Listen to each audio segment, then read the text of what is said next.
Pemirsa Sekretaris Daerah Provinsi Bali, Dewa Made Indra, menyambut baik dibukanya Mohammed bin Zayed Joko Widodo International Mangrove Research Center (MBZ JKW IMRC).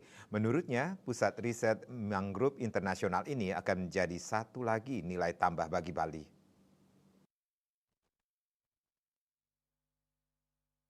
Dewa Made Indra jelasnya di Selasa mendampingi Menko Marves Luhut Binsar Panjaitan saat groundbreaking MBZ JKW IMRC di Tree Mountain Kura-Kura Bali Serangan mengungkapkan, Bali kebagian rezeki. Pusat riset mangrove internasional ini menurutnya akan menjadi satu lagi nilai tambah bagi Bali.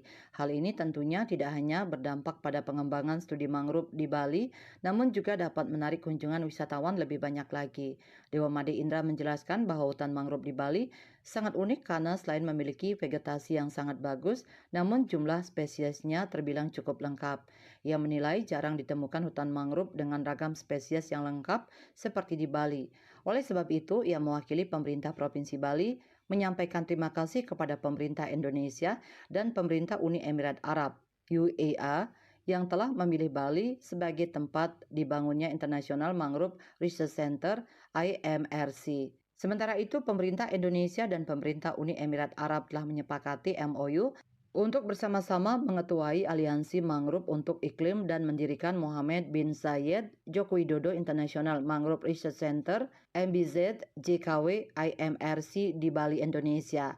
Inisiatif ini menggarisbawahi mengenai pentingnya kerjasama internasional dalam mengatasi tantangan terkait perubahan iklim serta kerjasama antar kedua negara. Menko Marves Luhut Binsar Panjaitan menyampaikan bahwa pemerintah Indonesia telah menyediakan sekitar 2,5 hektar lahan untuk pengembangan pusat penelitian tersebut.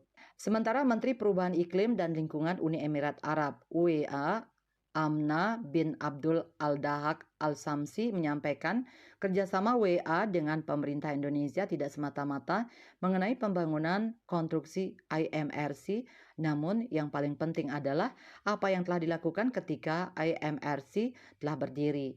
Ia berharap dengan adanya pusat penelitian tersebut dapat memberikan hasil yang lebih baik dalam pengembangan dan rehabilitasi mangrove di Indonesia dalam upaya menciptakan lingkungan yang lebih bersih dan hijau di seluruh dunia. Tim Liputan melaporkan.